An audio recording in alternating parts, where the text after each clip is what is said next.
यहाँ पर आया अर्थ और यहाँ पर मैं तो देखो ब्रह्मांड में कितना मतलब तिनका बराबर भी हम लोग नहीं है। तो लग रहा है ना बड़ा कॉम्प्लेक्स टाइप का मूवमेंट है, बट ये है फिर से प्ले करते हैं, छूट गया होगा। देखो गैलेक्सी नहीं नजर आएगा, गैलेक्सी अंदर में जाएगा। गैलेक्सी जैसे हमारा गैलेक्सी मिल्की वे गैलेक्सी, वैसा कितना बिलियंस ऑफ गैलेक्सी है दुनिया में कोई पता नहीं है। और हमारा मिल्की वे गैलेक्सी ही सब लोग इतना बड़ा है कि अगर तुम लाइट के स्पीड से भी जाएगा ना, लाइट के स्पीड से भी, तो भी तुमको करोड़ों अरबों साल लग जाएगा एक कोना से दूसरा कोना जाने में। तो सोचो आप इमेजिन करके यूनिवर्स कितना बड़ा है।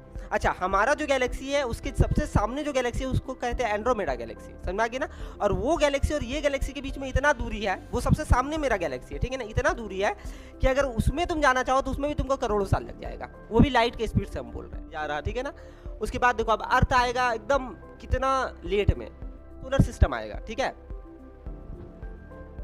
और अंदर जाओ और डीप जाओ तब तुमको पता चलेगा सन का सोलर सिस्टम आएगा। देखो अब यहाँ आया हमारा सोलर सिस्टम, अब सोलर सिस्टम में यहाँ आया सन, अब सन में देखो यहाँ पर आया अर्थ और यहाँ पर अब देखो हम लोग है यहाँ पर, समझा है। तो देखो ब्रह्मांड में कितना मतलब तिनका बराबर भी हम लोग नहीं है कि नहीं।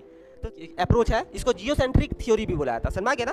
क्या बोलते हैं इसको, जियोसेंट्रिक थ्योरी। इसके हिसाब से अर्थ हमारा यहाँ पर देखो, अर्थ हमारा कहाँ पे है, अर्थ हमारा यहाँ पे सेंटर में है, ठीक है ना। और बाकी सारा प्लैनेट्स इसके चारों ओर देखो, यहाँ पे वीनस इसके चारों ओर लगा रहा चक्कर, सन चारों ओर लगा रहा, अर्थ के चारों ओर चक्कर लगाते हैं। ये शुरू में हम लोग सोचते थे कि ऐसा होता होगा, है ना।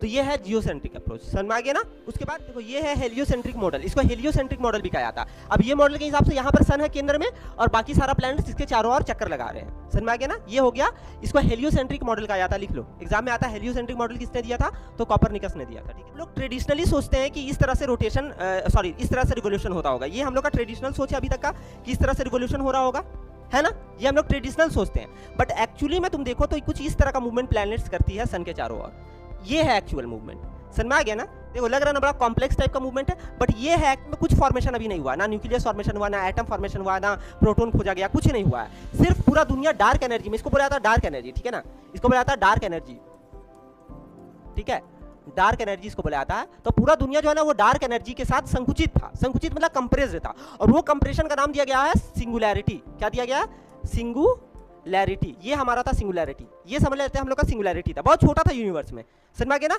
अब ये सिंगुलैरिटी में देखो चूंकि सब चीज कंप्रेस हो रहा है, बहुत ज्यादा कंप्रेस हो रहा, तो तुम्हें जानना कंप्रेस हो रहा तो यहाँ पे टेम्परेचर काफी हाई रहेगा, कंप्रेशन जहाँ पे होता है टेम्परेचर हाई रहेगा, ठीक है ना। और जो जाहिर सी बात है जब इतना सारा चीज एक ही जगह पे क्लस्टर हो रहा है तो प्रेशर भी सबसे ज्यादा हाई रहेगा, हाई टेम्परेचर है, हाई प्रेशर है और हाई डेंसिटी है, समझ गया ना।